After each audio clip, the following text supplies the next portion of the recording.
Olá, meus amigos, boa noite. Estamos de volta e hoje nós vamos bater um papo com a professora Ivone Miranda.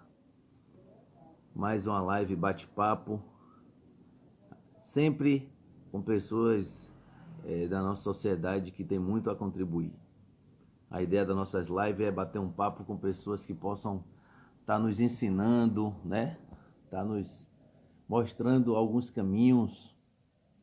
E hoje nós vamos ouvir um pouquinho da história, da trajetória, da experiência da professora Ivone Miranda. Ela tem um histórico de luta por melhorias para a classe dos professores, dos alunatos. Então tem muita história boa para nos contar. Hoje vamos bater o papo com nossa querida professora Ivone. Guardar ela chegar aí para a gente poder iniciar esse bate-papo. Como sempre, professora Ivone chegando aí, iniciar esse bate-papo. Seu convite.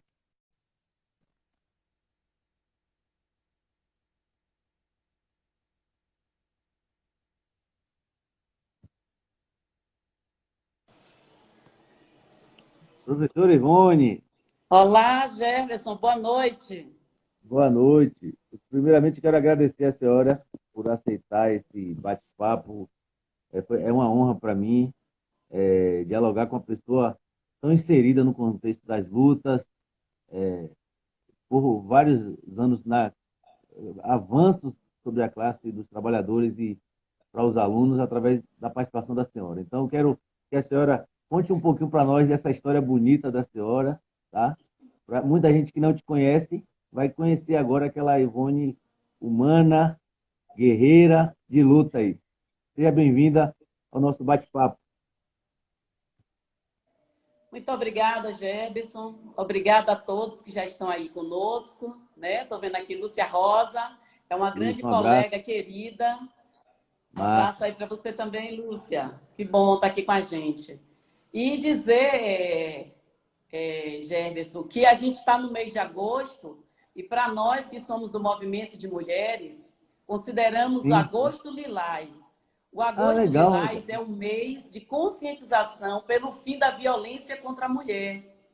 Que Então, nós massa. mulheres estamos engajadas nessa luta em defesa da mulher e contra a violência. Então, o mês de Que agosto é um mês legal. que a gente tem muitas atividades. Eu, como sou Então, desse fala para a movimento gente um já há pouquinho muitos disso, anos, pois não. viu? A senhora vai falar um pouquinho disso, viu? Legal, Ah, legal. vai? Então, Vamos. pronto. Porque eu acho importante, eu já tinha, assim, é muita correria, eu tinha me passado dessa importância, não da luta, que essa eu já conhecia, mas é porque agosto é cheio de programações, né? Aí acabei esquecendo. Então a senhora vai estar falando também. Pronto. Então é isso. Agradecer por esse espaço. Dizer que eu sou professora, né, aqui em Itabuna já há muitos anos, há mais de 25 Legal, anos. Em primeiro show de lugar, eu quero bola. dizer para você, não precisa me chamar de senhora, tá? Ah, não, mas Pode me tudo chamar bem, de mas é você questão do. mesmo. É que aqui em casa, minha falecida vovó, tinha um negócio de chegar junto, né? Então a gente tinha que senhor, senhora, bom dia, boa tarde, boa noite, dá licença. Então tinha algumas regrinhas que se a gente não obedecesse, era pau o seguro, entendeu? Então ficou marcado, não? É um pronome de tratamento, com muito respeito, muito Sim, carinho. pois é. A nossa educação tradicional é assim, é a forma de É, respeito, né? De respeito. Eu não conheço a pessoa, trato ela como senhora. Mas isso é muito exatamente. bonito. Essa tradição, eu acho que deve ser preservada também. Os É nossos verdade. avós e avós estão sempre certos em cuidar bem da Isso. gente. É verdade. Quero mandar um abraço para os amigos que estão entrando aí. Hoje eu quero dar o espaço máximo para a nossa convidada falar, que ela tem muita coisa a nos falar, viu, galera? Então eu quero pedir perdão a vocês, que eu não vou poder estar falando com vocês.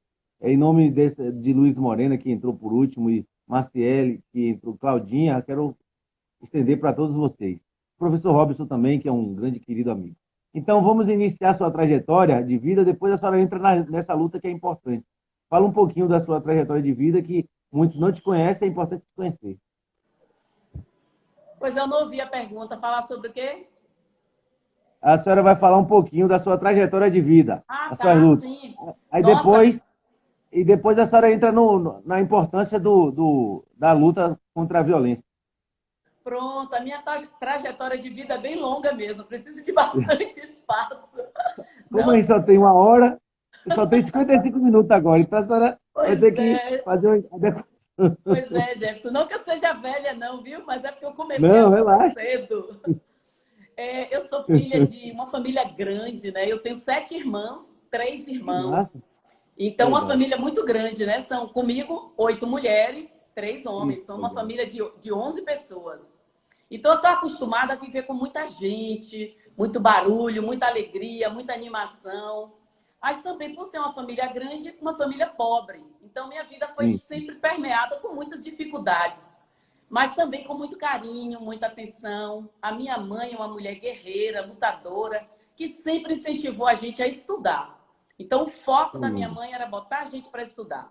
E mesmo eu sendo de uma família de 11 pessoas, só eu e mais 2 irmãs conseguimos fazer nível superior. Os outros irmãos ficaram no ensino médio, terminaram o ensino médio, né? Mas eu consegui fazer uma graduação na universidade pública, fiz letras na massa, UESC, fiz show. uma pós-graduação também em educação de jovens e adultos. Hoje eu tenho 2 pós-graduações, sou psicomotricista e Que sou massa. mestra em ciências da educação. Então, uma boa trajetória da minha vida foi estudando. E além de estudar, eu trabalhava em escola pública, né? Tenho mais de Sim. 25 anos em escola pública, trabalho na rede estadual e municipal de Itabuna. Então, eu tenho uma convivência com jovens há muito tempo. Sempre me dei bem com os jovens.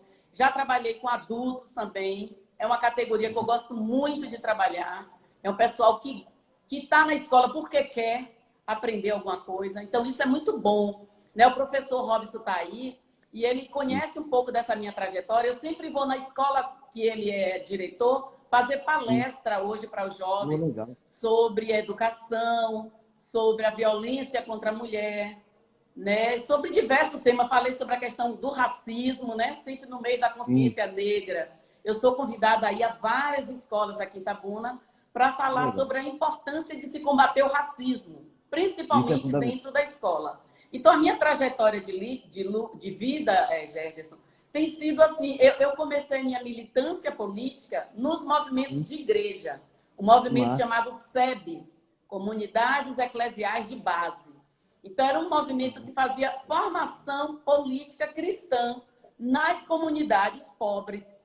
Então, eu comecei essa trajetória lá em Itapé, que é minha terra. Depois, eu vim para Itabuna, né? E continuei essa militância. Além do movimento religioso, Sim. também fui sindicalista, né? Fui da direção do sindicato de Itabuna, Legal. API, a PLB, por vários mandatos. Era secretária de imprensa, depois assumi outros cargos. Então, eu sempre fui mulher, sindicalista, ambientalista, do movimento negro e agora também mãe. Então, são Que muitas maravilha. tarefas para uma mulher. Essa é a minha trajetória.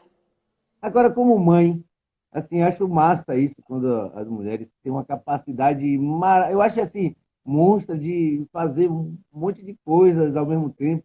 Eu não tenho essa, eu confesso que sou meio limitado, eu não teria nunca essa capacidade de vocês de fazer tanta coisa ao mesmo tempo.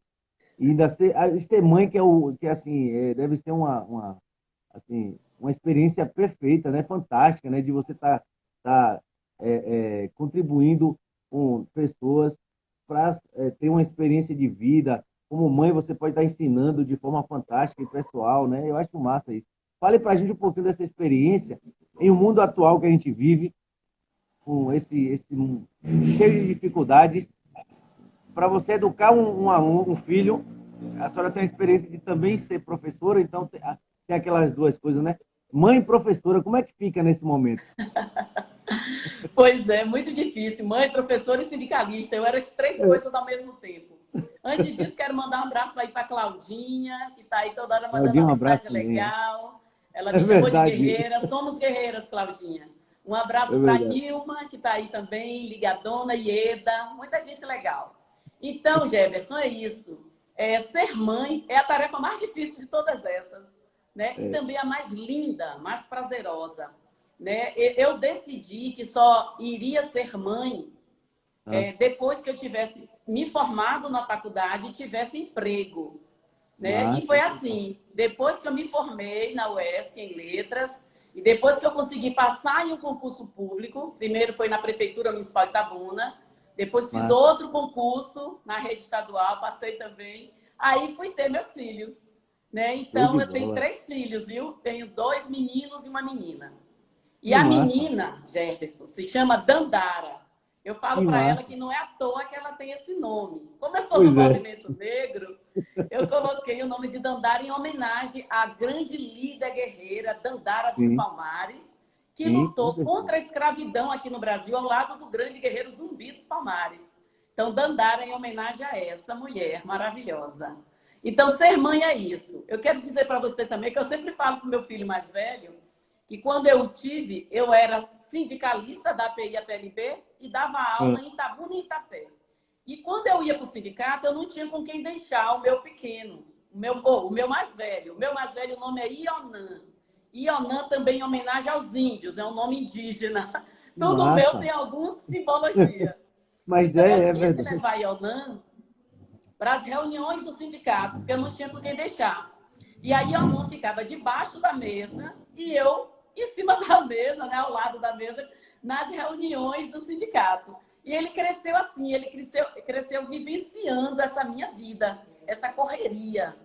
Então, é muito difícil. A mulher que quer ocupar um lugar na sociedade, que não só o espaço de dentro de casa, e ainda dá conta da família. É tripla jornada de trabalho. E eu sou daquelas mães que faço questão de amamentar. Que amamentar, para mim, é uma coisa divina. Então, eu corria nos 6 primeiros meses para amamentar meus filhos e depois trabalhar, porque a licença gestante era só 4 meses, então era tudo muito corrido. E a gente vai se desdobrando, como você falou, mulher tem dessas coisas, né? De fazer várias coisas ao mesmo tempo. E acredito que deu certo. Meus filhos têm uma formação boa. Aqui na minha casa não tem essa coisa de trabalho de homem, trabalho de mulher. Todo mundo faz tudo, porque a gente entende que se um suja, tem que lavar. Se um come, tem que fazer. Tudo é de todo mundo. Então, eu criei meus 3 filhos assim. E é muito bom. Estou tendo um retorno bem interessante. Quero saudar um amigo do Val Libânio aí, que entrou aí também. A galera do Anemia Falciforme aqui de Ilhéus. Cris, um abraço, viu? Ô, professora, eu queria que a senhora falasse um pouquinho ainda nas questões pessoais, mas que eu acho importante que as pessoas conheçam alguns pontos da sua vida que é exemplo. Na hora que a senhora escolheu a profissão, a senhora é professora, foi por paixão, influência de alguém? Muita gente está agora na dúvida, então a senhora é a luz para muita gente. Fala aí para a gente um pouquinho dessa experiência, dessas escolhas aí. Isso aí. Um abraço, Tiane, minha querida amiga, artesã das boas aqui em Itabuna, sempre presente nos acompanhando nesses debates. Então, eu recebi influência de uma prima minha, que é professora, e eu admirava o trabalho dela. Inclusive, ela foi minha professora no magistério, e aí eu já fui criando uma afinidade com a pedagogia, com lidar com as crianças, né, como dar aula. Eu era fã dessa minha prima professora, e aí eu decidi ser professora. Então, foi uma decisão minha mesmo. Quando eu fiz, na época, não tinha o Enem, tinha o vestibular da UESC. Então, eu me inscrevi no vestibular e botei primeira opção letra e segunda opção pedagogia. Então, não ia fugir de ser professora. Então, aí, pois é. Aí, passei em letras, né? E antes de me formar na faculdade, eu já dava aula também. Então, eu sempre gostei. Uma coisa que eu gosto de fazer é dar aula. Acho prazeroso conversar com os jovens, conversar com as mães dos alunos. Tudo isso é muito interessante. Então, eu gosto. Então, eu escolhi a profissão por essa minha prima e depois eu me apaixonei pela profissão. E isso já se vai, o quê? Quase 30 anos de profissão. Já estou pensando em me aposentar, mas já com aquela saudade, porque eu gosto do espaço da escola, daquele clima. Hoje eu trabalho numa escola da rede estadual, Jefferson, que é integral. Então, a gente fica o dia todo na escola com o aluno, almoça lá, tem 3 refeições na escola do estado da Bahia, que fica aqui no bairro Periférico, na Califórnia. Inclusive, Sim. tem um aluno meu aí, um ex-aluno, que eu quero mandar um abraço, que é Ricardo Sim. Delmontes Filho. Ele está aí, Massa, um apareceu abraço o para nome dele por aí. o vice-prefeito de Ilhéus, Zé Nazão, entrou aí também. Um forte abraço. É um professor, um grande professor da gente aqui. Ah, ele até Pronto, aí escreveu aí, ó. É Ricardo isso está dizendo aí. boa noite, estudante da UFSB e Isso, defensor da ó. causa agrária e socioambiental Que presente. maravilha aí, tá vendo aí? Então, Eu esse trabalho aqui jovem foi longe. nosso aluno de... Pois não. Eu queria saber da senhora o seguinte: nesse processo de início de carreira como professora, né, um pouquinho de experiência, aquela acabou de entrar na profissão e alguns problemas que sempre acontecem, fez a senhora desistir, foi estímulo? Por que eu estou te perguntando isso? Muitos formando em letras, em pedagogia, eles vão encarar a sala de aula. E principalmente hoje, os traumas, as problemáticas, né? E aí, às vezes pode ter receio em seguir outro caminho. A senhora, como passou por isso com muito louvor, conte um pouquinho, não precisa se alongar muito, porque a gente ainda tem que entrar em muitas pautas, mas serve como experiência, né? As primeiras dificuldades que a senhora teve, ainda muito jovem, ainda iniciando uma carreira profissional, esses conflitos, a senhora pensou em desistir ou foi estímulo para a senhora continuar seguindo? Bom, tudo para mim foi estímulo, né? A escola é um aprendizado para a gente. Tudo, a escola é um mundo, é um pedaço da sociedade resumida ali. Então eu tive Sim, muitas dificuldades, né, no início, né? Faltava aquela formação para professor, para você dar aula, faltava as condições de trabalho, às vezes faltava até o giz para escrever no quadro. Eu comecei com o giz, depois que a gente imagino. foi para o piloto, né? Então, essas condições de trabalho, essas dificuldades de acesso. Eu, por exemplo, moro longe da escola onde eu trabalho. Tudo isso são dificuldades. Eu tenho que atravessar a cidade, às vezes pegar ônibus, outras vezes vou com o meu próprio carro. Então, tudo isso são dificuldades da nossa função de professora. Mas também tem o lado bom, como tudo tem o seu lado bom, também a escola tem. Quero aproveitar para mandar um abraço para Marlene. Marlene é Massa. uma professora, colega nossa, que acabou de se aposentar. Saiu a Fico aposentadoria feliz. dela semana passada. Vida E boa ela está agora, aí estou na agora vida curtindo boa. a vida de outras formas, outros Eu também ares. quero mandar um abraço ao pessoal da direita de Ilhéus que entrou aí, uma galera que sempre nos acompanha. Um abraço, viu? Muito obrigado pelo carinho de vocês. Legal. Ô Ó, professor, Jefferson, sim, pode falar. entrou aí também uma colega Célia. Eu e ela trabalhamos com pessoas com deficiência. Oh, que Então, é massa. um trabalho para lá de difícil. Se já tem as dificuldades que eu te falei, na educação inclusiva temos muitas dificuldades, porque é um mundo de diferenças.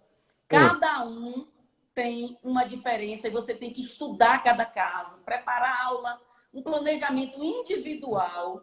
Então, entrou aí a colega Célia e a gente faz esse trabalho, que é um trabalho muito humanitário. Então, é um massa. trabalho que a gente faz por humanidade, a causa mesmo, muito legal. Agora, que é um trabalho difícil, é. Aproveito para mandar um abraço também para Valmir do Carmo, viu? Massa. Poeta daqui, Grande poeta. Grapiúna. Tá Professora aí Ana com a Maria entrou gente, aí, um Valmir. abraço. Paula também. Lúcia. Tem uma galera boa aí entrando. É, Eu queria pedir para a senhora contar um pouquinho dessas experiências, como a senhora falou aí. A senhora tem um pouquinho de experiência, eu digo um pouquinho, é uma forma de falar, mas a senhora tem gigantesca experiência na educação, mas eu quero tirar alguns pontos importantes que eu acho que é fundamental para a gente. Essa sua experiência na área da educação inclusiva, né? É o novo método que se fala. Fale um pouquinho para a gente a diferença entre um professor da educação inclusiva e um professor, digamos assim, que não trabalha com inclusão. pronto. A educação inclusiva, ela é um espaço dentro da escola regular. Antigamente, os alunos que tinham deficiência, eles ficavam numa escola separada, ficavam segregados, só eles naquela escola. Hoje não, a lei garante que todo aluno tem direito a frequentar a escola comum, escola regular. Então, nessa escola que eu trabalho, o aluno vai para a sala de aula, normal, como todos os outros. E no turno oposto, ele frequenta a nossa sala, que é a sala de recursos, que a gente chama. Sala de atendimento individualizado. Essa sala ela tem um material diferenciado e o trabalho é feito diferenciado também. Né? A gente faz um diálogo, nós, professores da sala de recursos, dialogamos com professores da sala comum para falar sobre aquele aluno. Né? Fazemos relatórios descritivos sobre cada um desses alunos. E como eu disse a você, ele é um trabalho, como na sala de aula comum tem lá 30, 35 alunos, aqui a gente atende 1 a 1. Então, é um trabalho muito bonito, muito humanitário, e a gente tem muito contato com as famílias, porque não dá para trabalhar inclusão sem estar conversando com as famílias desses alunos, que na maioria das vezes são as mães, as avós, as tias, que acompanham esses alunos. Ô, professora, eu quero mandar um abraço à nossa amiga Dani, que está aí, um abraço para nosso amigo Geraldo e os demais amigos que estão entrando aí, a gente vai aos poucos citando. Um abraço para todos, muito obrigado pelo carinho, viu? Tirando um pouquinho mais dessa experiência da senhora com a educação inclusiva, eu lembro muito bem na minha época de estudante, no ensino básico, e realmente a gente tinha alguns problemas com as crianças que gostavam de fazer as brincadeiras com aqueles alunos que tinham as suas limitações.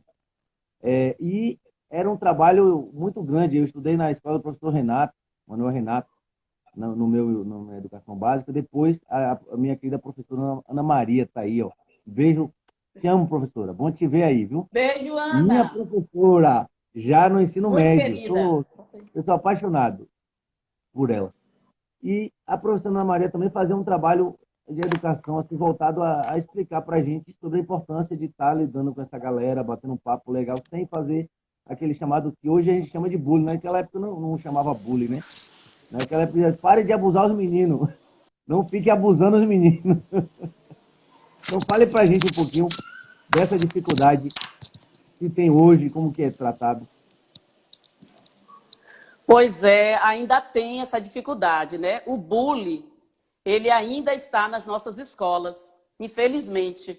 Né? Aquele bullying com a menina gorda ou com o menino gordo, né? Com o menino magro, a menina magra, com aquele que é diferente, né? Então ainda tem muito bullying. O menino que é homossexual ou a menina também sofre bullying, o negro, a negra.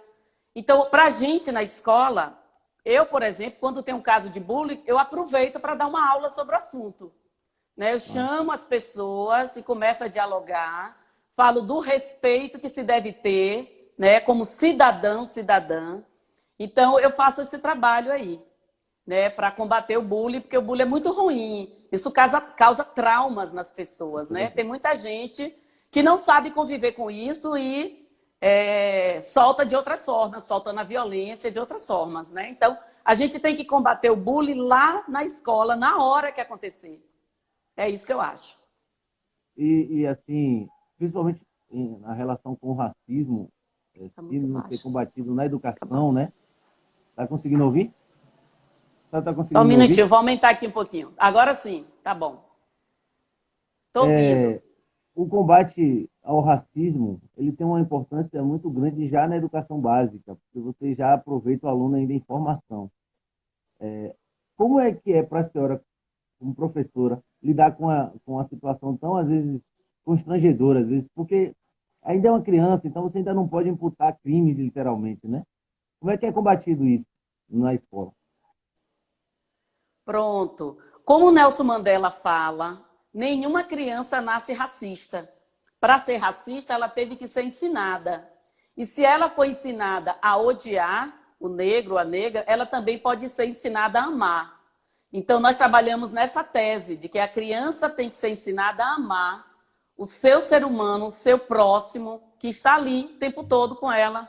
Então, o racismo, ele é um mal muito ruim, muito perverso, que hoje não, há muito tempo não se admite mais, e agora mais ainda, por conta desses crimes todos de racismo que a gente vê acontecendo. E na escola não é diferente, Gerberson. Eu sempre falo, quando eu faço minhas palestras nas escolas sobre racismo, que a gente não deve discriminar as pessoas, porque acontece na escola o seguinte: quando eu era criança, tinha aquela brincadeira da rainha do milho, né, no São João. E Isso é nunca verdade. criança negra era escolhida para ser rainha, nunca. Era sempre a menininha branca, do cabelinho liso, entendeu? E depois vem o Verdade. 7 de setembro, outro crime que a escola faz com as crianças negras.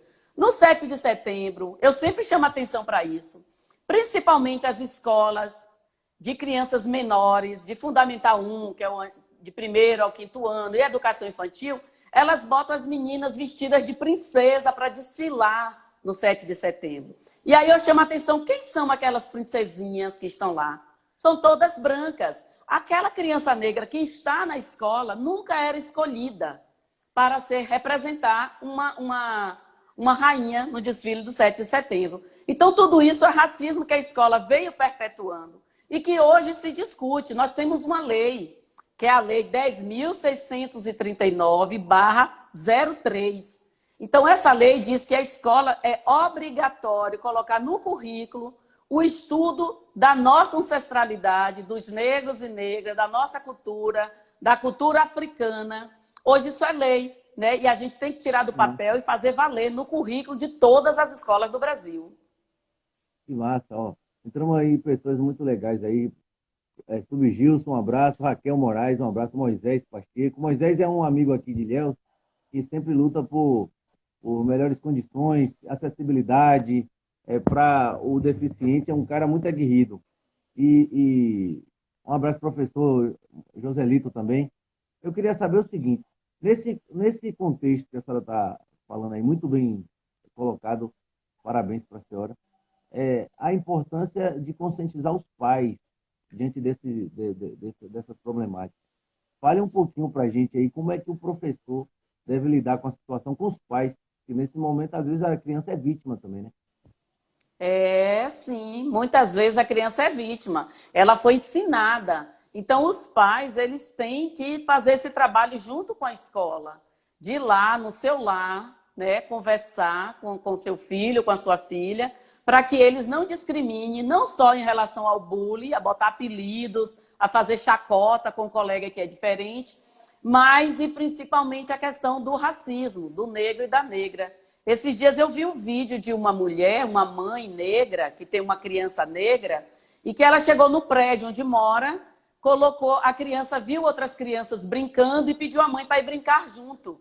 Aí a mãe deixou, vá lá brincar com as crianças. Só que quando essa criança negra chegou próximo das outras crianças não negras, as crianças correram dela e não aceitaram que ela fizesse parte do grupo. E aí essa criança voltou e ficou brincando sozinha no parque. A mãe se aproximou e perguntou o que houve. Ela falou assim, não, mamãe, não tem problema não, eu posso brincar sozinha mesmo. É sempre assim. O que eu fiz de errado? Então, pense aí, uma mãe ouvindo isso de uma criança. Então, nós mães, nós pais, precisamos trabalhar essa questão do racismo na nossa casa, no nosso dia a dia, né? Esclarecendo que somos todos iguais, não só perante a lei, a Constituição Federal, como na Bíblia. Está dizendo lá que todo mundo é igual, que Deus ama todos igualmente e que Deus quer todos nós felizes, né? Então, é preciso que a gente vá fazendo esse trabalho em casa e a escola ir reforçando. Por isso que eu falo que é uma via de mão dupla. Escola e família. Tem que trabalhar em comunhão, em diálogo, o tempo inteiro. Porque senão, Jeb, se a escola faz um trabalho, chega em casa, destrói, vai por outro caminho. Aí não dá certo, né? Então, nas reuniões que a gente tem com as famílias, a gente toca nesses assuntos também. Da importância, né, de se trabalhar a educação antirracista, a educação anti-homofóbica, o preconceito contra a mulher. Tem muito preconceito ainda contra a mulher também, né? Que a gente precisa falar Sim, sobre isso. verdade. Eu quero mandar um abraço para o nosso amigo Alain Marinho, doutor Rodrigues, o popular Sarará, que entrou aí também. Professor André Luiz. Galera boa entrando aí, viu? Show de bola. Sobre a senhora falou sobre o preconceito contra as mulheres. Dentro já da educação básica, a senhora acha que deve estar sendo feito um trabalho para fazer essa desconstrução machista da nossa sociedade? Como é? Desculpa, eu não ouvi. Dentro da educação básica, a senhora acha que deve ser feito Sim. um trabalho para fazer a desconstrução dessa sociedade machista? Com certeza. A escola, ela precisa trabalhar os temas da vida. Quais são os temas da vida, professor Ivone? São esses que a gente acabou de falar, né? É o bullying, é o racismo, é o machismo. Como eu sou uma mulher feminista, e estou vendo aqui várias mulheres feministas, exemplo de Ana Maria, de Cris, e É, boa homens aí. feministas que eu estou vendo aqui, Valmir do Carmo é um homem feminista, você deve ser um homem É, feminista também. com Por que eu estou certeza. dizendo isso? Jefferson, porque quem mata não é o feminismo. Quem mata e está matando cotidianamente as mulheres é o machismo. Né? O que a gente tem um dado aqui, que a cada 2 minutos no Brasil, uma mulher, 5 mulheres são vítimas de violência. Vamos imaginar aí, 2 minutos botando no relógio, 5 mulheres vítimas de violência. E agora na pandemia mais ainda. Então nós que estamos lá no chão da escola, precisamos trazer essa temática para a sala de aula. Precisamos conversar. Eu mesma atendo algumas alunas que são vítimas de racismo e vítimas de violência doméstica. Então, como eu sou do movimento de mulheres, eu já faço esse trabalho voluntariamente e na escola eu faço também.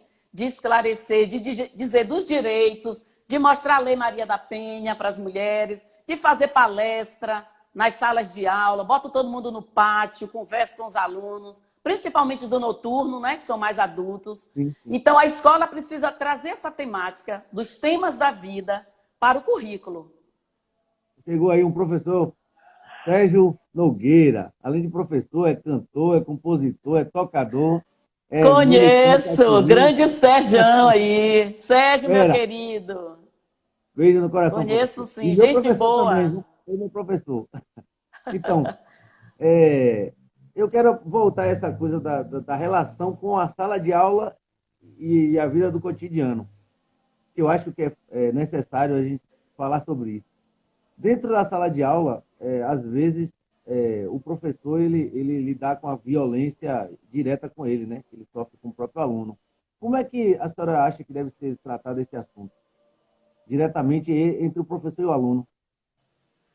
Olha, entre o professor e o aluno, o professor precisa estar atento para ver o que essa sala sinaliza. Às vezes ele está dando uma aula, por exemplo, de matemática, e a sala está lá, quando ele vira as costas para escrever no quadro, a sala está lá tocando outras coisas, acontecendo outras coisas, né? Fazendo preconceito, fazendo bullying. Então, o professor ele precisa estar atento para incluir na sua aula aquela temática. Eu sou daquelas professoras que tem aquele planejamento flexível. Né? Eu estou trabalhando, sou professora de português, estou lá dando uma aula sobre redação, por exemplo, e aí surge um murmurinho lá na sala, ou um bate-boca, um início de confusão. O que é que eu faço? Eu paro aquela aula e vou redimensionar a minha aula, já trazendo aquele tema que o aluno está lá discutindo ou burilando. Porque se você não fizer isso, essa intervenção na hora, aquele problema vai ficar gigante, vai virar uma bola de neve.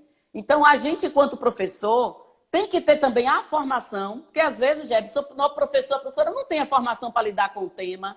Né? Eu Sim, sempre sim, tive facilidade em relação a isso, porque eu sempre fui dos movimentos sociais. Então, sim. muitas vezes, o meu conteúdo da aula era o panfleto que eu trazia da rua.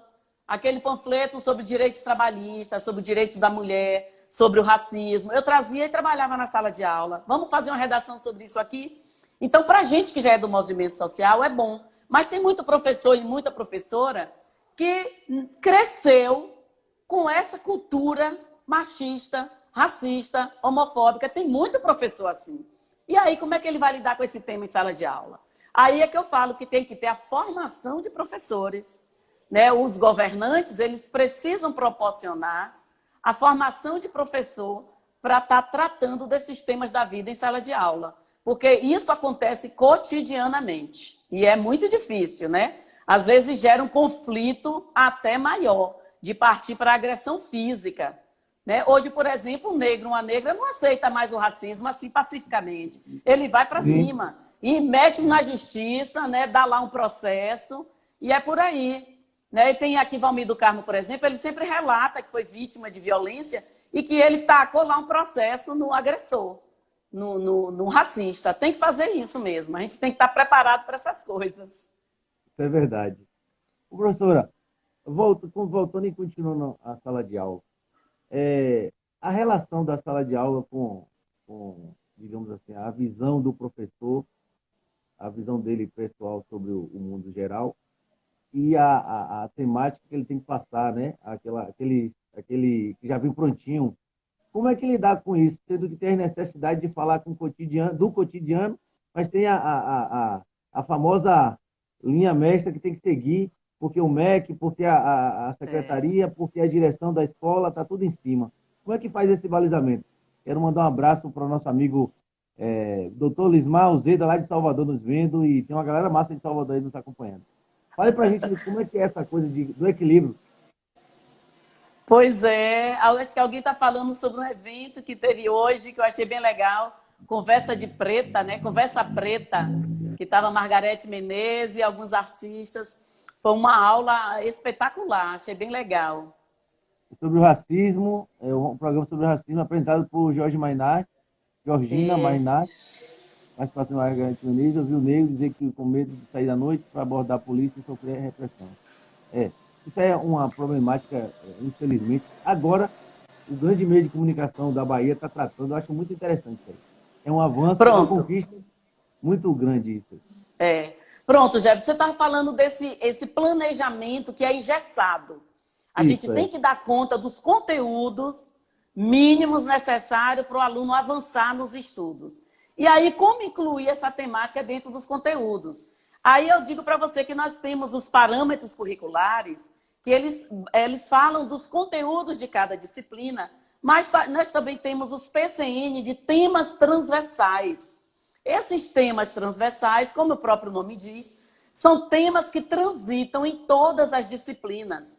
Então, eu posso fazer uma aula de matemática calculando o percentual de mulheres que estão como empregada doméstica, calculando estatisticamente o salário da mulher em relação ao homem. Então, dá para pegar esses temas transversais e colocar no seu planejamento para não precisar fugir desse engessamento, porque realmente a secretaria cobra, né, de nós, professores, inclusive cobra nota, né, tem que ter nota, porque tem que aprovar ou reprovar, e isso é transmitido em número, né? Então, o professor ele tem que saber balizar, pegar o seu conteúdo da sua disciplina e incluir dentro dele essas temáticas que os PCNs, que é os Parâmetros Curriculares Nacionais, chama de temas transversais, que trata de meio ambiente, de cultura e demais temas. Então, dá para fazer. Basta o professor, como eu disse antes, ter esse jogo de cintura e ter a vontade, eu quero falar bem sobre isso, a vontade pedagógica de fazer valer sistema de sala de aula. Tem um educador chamado Paulo Freire, pernambucano, dos bons. Maravilhoso. Eu sou super fã de Paulo Freire. Eu também. E quando eu fiz a minha especialização em educação de jovens e adultos na UESC, era Paulo Freire de manhã, de tarde e de noite. Então, eu sou muito fã dos ensinamentos, das reflexões que Paulo Freire traz. E uma fala dele que eu sempre estou divulgando, que ele diz assim, é preciso politizar o ato pedagógico. Ou seja, ele diz também, a educação, Jefferson, nunca é neutra. Ela sempre está servindo a alguém. Ela sempre está de um lado. Então, você como professor, você como mãe, como pai, como aluno, tem que decidir de que lado você está. E aí eu trago agora para nós o saudoso que infelizmente nos deixou a semana passada, que é Pedro Casaldáliga, maravilhoso bispo de São Félix do Araguaia. Infelizmente, né? Ele nos deixou, mas deixou o seu legado. Por isso ele não morreu, ele está presente, inclusive está presente aqui hoje entre nós. E ele disse o seguinte, reforçando o que Paulo Freire fala, olha, em períodos diferentes, em mundos diferentes, uma parte religiosa, outra parte da pedagogia, mas eles dialogam entre si. E Pedro Casaldáliga dizia assim, na dúvida, escolha ficar do lado dos pobres. Eu amo essa frase, então eu sempre escolhi isso. De que lado você está, professor Ivone? Do lado da classe trabalhadora, do lado dos mais pobres. Até porque, Gerson, quem paga o meu salário? Eu sou funcionária pública municipal. Quem paga o meu salário é o público. E na escola pública, quem é que está lá? É o pobre. O rico não está na escola pública. Então, eu fiz a minha opção pelos pobres, seguindo lá o meu grande querido Pedro Casaldáliga e ouvindo Paulo Freire, que fala da politizar o ato pedagógico, que a educação não é neutra, você tem que escolher um lado. E eu tenho um lado, quem me conhece em Itabuna e na região, eu digo na região porque eu fui da Direc 7, que agora é NTE 05. Então, muita gente na região me conhece pelo meu trabalho e engajamento social nas causas. É Massa. isso. Isso é massa. O seu aluno disse aí que é necessário o ensino sair da prisão disciplinar do sistema educacional e alcançar a transversalidade como método pedagógico. Perfeito, viu, Ricardo? Aluno show de bola. Esse aluno nota 10, viu, professor? Esse menino aí é danado, ele é um estudioso. Doutor Bruno entrou aí também, mandar um abraço para o doutor Bruno Lago. O pai de doutor Bruno Lago foi meu professor na escola. Ele dava aula de espanhol, muito bom mesmo. Um abraço, professor, doutor Bruno Lago. Eu queria saber da senhora o seguinte: a senhora trabalha com educação inclusiva e também com a educação para adulto, né? Além da experiência com a educação infantil. Como é que é essa diferença? Fale para nós aqui. Eu queria me prender um pouco ainda na educação, dentro da sala de aula, porque se discute muito pouco sala de aula, né? Eu acho necessário se discutir. Então, assim, fala um pouquinho dessas diferenças de mundo, a educação infantil, educação inclusiva e educação do adulto. Isso, muito bom. Aproveito que eu vou falar de educação inclusiva para saudar a minha querida colega ali, Dolores. Dolores, ela trabalha aqui em Itabuna, numa instituição chamada Núcleo Cuidar. O Núcleo Cuidar é uma instituição sem fins, filantrópica, né, sem fins lucrativos, que atende pessoas, Jefferson, com múltiplas deficiências. Não é uma deficiência só, são múltiplas deficiências em uma pessoa só. Então, é um trabalho muito difícil. Eu fiz meu estágio nessa instituição, em psicomotricidade, e lá eu conheci Dolores, conheci Cláudia, Marluce, um monte de gente maravilhosa que faz esse trabalho humanitário, trabalho muito bonito. Eu hoje me considero uma voluntária do Núcleo Cuidar, sempre que posso estou lá ajudando, participando. E agora estão construindo uma sede, estão pedindo doações para construir sua sede própria para sair do aluguel. O Núcleo Cuidar fica aqui em Itabuna, no bairro São Caetano, próximo da Justiça do Trabalho. Então, Dolores está aí. Obrigada, Dolores. Vamos Dolores. juntas. Parabéns pelo belo trabalho. Isso aí. Então, eu já transitei em todos esses mundos, da educação infantil, da educação de jovens e adultos, inclusive minha mãe foi minha aluna. A gente dava... Foi minha aluna, minha mãe. Para você ver, minha mãe era... minha mãe era analfabeta, mas sempre insistiu para que nós estudássemos. Ela fazia de tudo, ela dormia na fila da escola, que naquela época não tinha vaga para todo mundo, e minha mãe dormia na porta do IMEAM para conseguir vaga para todas as filhas dela, era muita gente. Então, minha mãe é uma guerreira, ela é o meu exemplo de mulher guerreira, de vida. E ela não sabia ler e queria muito ler a Bíblia. Ela é muito católica, praticante mesmo, das boas. Então, ela foi minha aluna. Quando eu comecei na rede municipal, eu dava aula para jovens e adultos. E a sala de aula era na igreja, um espaço da igreja católica, cedido. Então, hoje ela lê Bíblia, ela lê a carta das filhas dela, que mandam para ela. Ela lê carta de padres lá de Goiânia, manda carta e cartão para ela, ela lê. Ela já está no WhatsApp também? Não. No WhatsApp não.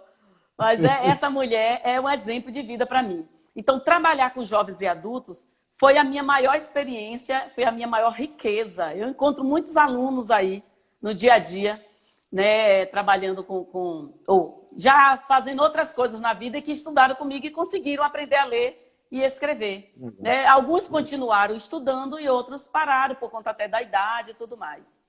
E a educação inclusiva hoje é a minha paixão, né? Eu faço vários cursos, já fiz vários cursos, continuo estudando, porque hoje a minha paixão é trabalhar com a inclusão. E o que eu quero com isso? Eu quero que as mães e as famílias se empoderem para exigir dos governantes o direito que elas têm para colocar o seu filho na escola, para colocar o seu filho em readaptação, na fisioterapia, o direito à saúde. Então, o meu trabalho agora está sendo, eu quero fazer mais voltado para as famílias, para que elas corram atrás do seu direito de conseguir uma qualidade do seu filho ou sua filha com deficiência. E o que eu observo nesse trabalho, tanto lá no Núcleo Cuidar, como na escola que eu trabalho hoje, é que a maioria dessas crianças e jovens e adultos com deficiência, eles são acolhidos pela mulher. Os homens são poucos que ficam nesse acompanhamento. A maioria é mãe, avó, tia, são essas mulheres que cuidam dessas pessoas. Então, esse trabalho de educação inclusiva é um trabalho diferenciado, que exige muito estudo, muito compromisso, muita sensibilidade, né? Porque as mães já vêm muito angustiadas, muito cansadas, porque elas sozinhas para dar conta de tudo. É muito difícil esse trabalho, mas também é muito prazeroso.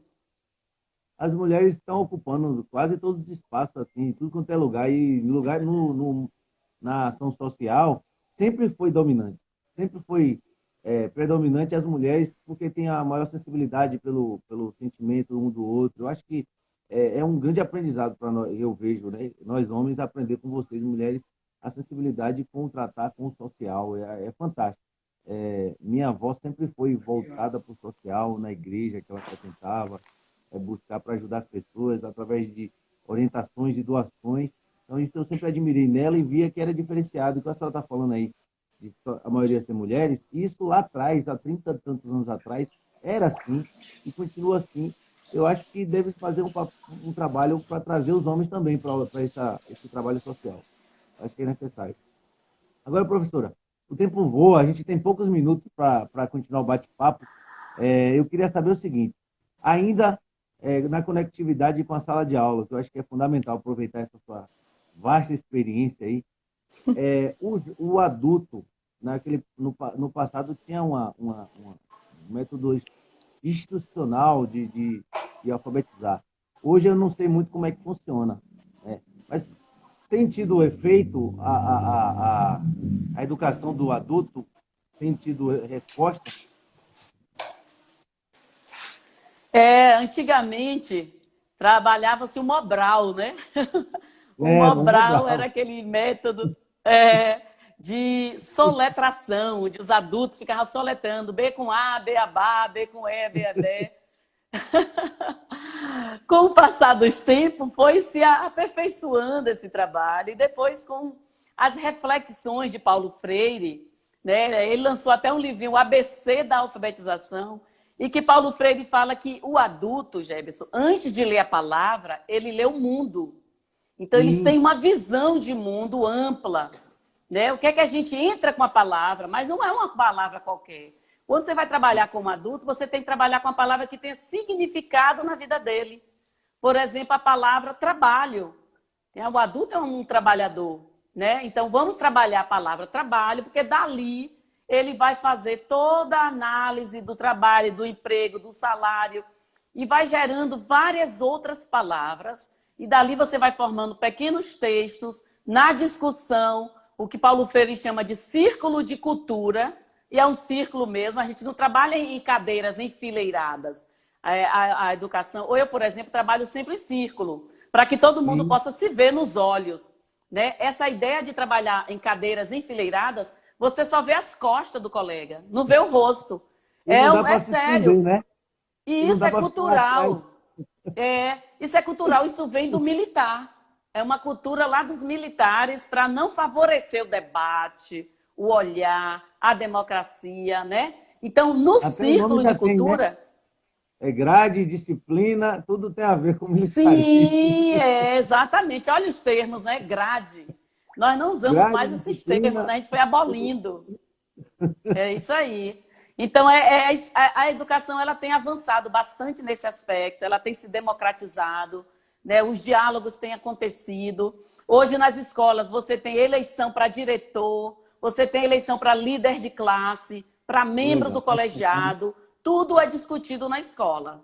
Então, há uma democratização dentro do espaço escolar e isso é bom. Isso é muito bom. Inclusive, ótimo. A escola que eu trabalho, ela mudou de nome. Era um colégio estadual Presidente Médici e nós fizemos uma votação, um debate e a comunidade escolar decidiu mudar para homenagear uma professora e hoje o colégio é Colégio Estadual Valdelice Pinheiro, que é professora da UESC, professora de filosofia. Então, hoje a homenagem é a uma professora, o nome da nossa escola. Acho bem legal. Achei bastante interessante isso. A questão dos avanços e comparações para o mundo moderno que a gente vive. Como que é hoje uma professora experiente como a senhora lidar hoje com essas tecnologias, com essas novas ferramentas para a formação educacional? Eu lembro que quando eu era aluno lá no Educação, na minha formação, era tudo através de um livro palpável, né? Pegar, né? Fazer o trabalho por escrito e entregar. Hoje não existe isso, é tudo mandar por e-mail, mandar pelo WhatsApp, mandar pelo Instagram. Faz um pouquinho essa comparação para a gente. Pronto, tá bom. Quero mandar um abraço para Cris Marinho, que entrou aí, professora da Idilhéus. Mandou um amigo também, José Evandro Filho. José Evandro Nascimento é outro professor, então é Evandro Filho. Um abraço, viu? Pronto. Essa questão da tecnologia, né? Agora, Sim. então, nesse tempo de pandemia, mais ainda, nós professores... Mas, calma que eu vou perguntar a interferência com a pandemia. Mas eu quero, porque a pandemia é específica, uma pergunta que eu vou fazer sobre a pandemia. Tudo bem. Agora, eu queria que a senhora falasse aquela mudança de estilo de dar aula há 30 anos atrás e hoje com a tecnologia. Antes até da pandemia. Esquece um pouquinho. Pronto, tranquilo. Moreno. É nosso diretor da Sultana de Ilhéus. Um abraço, querido. Ah, que legal. Um abraço, então. Engenheiro competentíssimo, um professor acadêmico, show de bola. Que ótimo, maravilha. Então, a escola tem recebido alguns equipamentos tecnológicos, né? Como o Data Show, o Chromebook, na escola onde eu trabalho do estado, elas têm uns Chromebook que o aluno pode usar. É tipo uns tabletzinho, que já tem ali várias aulas online. Então, essa tecnologia está chegando na escola, tem a lousa virtual, tudo isso está chegando, só que nós, professores, não tivemos essa formação para estar dando conta disso. O que acontece? O próprio aluno, que já nasceu na era da informática, eles que nos ensinam. E é isso que eu te digo, a educação novamente... a educação novamente é uma via de mão dupla. O professor ensina e, ao mesmo tempo, aprende. Então, a gente teve que aprender com os alunos, estamos aprendendo. Tem muitos alunos com paciência para ensinar para a gente. É legal que eu tenho um professor Clério, né? Foi um professor de história. E aí, ele já é um idoso. E aí, hoje ele está inserido com as redes sociais, Facebook, principalmente. Às vezes eu encontro ele, e aí a gente troca uma ideia sobre as postagens que ele faz, às vezes, nas redes sociais. Acho massa isso. Um abraço para o professor Jamil Walker também, que entrou aí. Um forte abraço, Marcelo. Agora, eu quero aproveitar também para a senhora falar um pouquinho agora sobre a educação nesse tempo de pandemia, que é fundamental. Pois educação em tempo de pandemia, como o nome diz, é um pandemônio. Né? Está todo mundo aqui agoniado, é o pandemônio. Aqui em Itabuna está um clima muito ruim, porque está nesse clima de volta, não volta, como é que volta. Nós entendemos que não há segurança sanitária para um retorno às aulas nesse momento. Porque o que está em jogo é a vida das pessoas. A vida do aluno, a vida da professora e do professor, a vida do funcionário, da gestão da escola e a vida das famílias dos alunos. Né? A gente sabe, aqui mesmo teve vários testes rápidos essa semana. Eu mesma fiz o teste, graças a Deus deu negativo, mas teve aluno na minha escola que deu positivo. E aí, se tivesse retornado às aulas, esse aluno estaria contaminando a família dele, os colegas. Então, esse período de pandemia, a gente tem que ter muito cuidado. Como é que vai ser? Como é que a gente vai fazer para que o aluno não seja prejudicado? Ele vai ter que repetir de ano? Ainda vai ter validade o ano letivo? Então tem muitas coisas para serem discutidas. Né? Nós, como educadoras, entendemos que existe uma diferença entre ano letivo e ano civil. O ano letivo ele pode terminar em outro ano civil. Então, é preciso ver alternativas para não prejudicar o aluno, mas preservando a vida em primeiro lugar. Então, o princípio fundamental, a centralidade da discussão é a vida. Depois é o currículo, é a carga horária, é o ano letivo. Como é que vai se dar isso? Né? As escolas precisam de uma outra estrutura, né? Tem que ser feito várias reformas, modificações na escola para poder atender esse aluno no pós-pandemia e agora na pandemia, se for o caso de retornar. Mas aqui, a decisão, enquanto sindicato da PLB, é de não retorno às aulas presenciais. Algumas escolas estão fazendo aulas remotas. O que são aulas remotas? São aulas pelo computador. Que eu vou fazer. Então que eu vou fazer. Então faça. Eu vou saudar antes Júnior Paim, um abraço, meu querido, está na área aí. Tem outro amigo que entrou aqui agora, Jonas Brasil, Airon também, Airode. Muito obrigado pelo carinho de vocês estarem nos acompanhando. Sobre as aulas remotas, eu queria fazer uma pergunta mais específica. Dá para aproveitar o conteúdo de fato nessas aulas remotas? Todos os alunos têm acesso? Os professores, vou fazer 3 porque tem pouco tempo, os professores estão já familiarizados com essas estruturas técnicas? Pois é, não estamos, né? Nós não tivemos a formação para trabalhar online, né? E essas aulas remotas, muitas vezes, elas não têm a interação, né? A vivência que teria numa aula presencial. Então, na verdade, são alguns arranjos que se faz. Isso está acontecendo muito nas escolas da rede particular. Nas escolas da rede pública, o que se acontece algumas escolas usam uma plataforma e passa atividade para o aluno fazer. O aluno faz a atividade, devolve, isso através do e-mail. Então, são coisas que não são palpáveis, que não tem a garantia do retorno do conteúdo para esses alunos. Então, são muitas dificuldades. E, além disso, muitos alunos não têm acesso à internet, não têm computador ou celular, não consegue baixar os aplicativos. E tem alunos que não têm nenhum computador, nem celular e nem internet. E aí? A escola, se não for para todos, não será para ninguém. Ela tem que ser escola para todos, que é um direito, né? O direito à educação. Então, não dá para ter aula remota para uns e para outros não. Ter atividade no celular para uns e para outros não. Então, é preciso buscar alternativa para que atenda a todos e todas, sem distinção. É isso. Ótimo, professora. Parabéns. Falta 2 minutos e meio. Quero aproveitar agora e deixar a senhora falar um pouquinho das suas pretensões, das suas visões de mundo, o que a senhora pensa no pós-pandemia. Fala um pouquinho para a gente aí nesses 2 minutos. Pois é, o que é que a gente pensa, né? Eu não sei se eu falei para você, eu sou pré-candidata a vereadora aqui em Itabuna.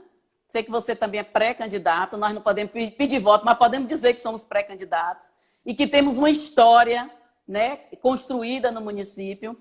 E as pretensões são que nós tenhamos uma educação de qualidade, uma educação inclusiva, onde todos e todas possam gostar de estar na escola. Eu falo muito do chão da escola porque é a minha vivência, mas também a gente quer ter uma juventude com emprego, uma juventude com esporte, porque eu trabalho numa escola de ensino médio, o aluno termina o 2º grau e não tem emprego. Então, tem que ter emprego para a juventude, tem que ter esporte para a juventude, tem que ter políticas públicas para as mulheres, principalmente as mulheres negras, para que elas possam ter um lugar na sociedade e possam viver feliz com a sua família. Então, são essas as nossas ideias para o pós-pandemia, que eu acho que vai demorar, viu? Vai demorar um bocadinho aí. É verdade, a gente tá passando por um momento aí, tem essas previsões que eu não gosto nem de ouvir. O importante é tocar o barco e ir construindo. Professora, eu quero ainda fazer uma pergunta rapidinho, dá para a senhora responder em uns minutinhos. A senhora acha que está faltando mulher na política?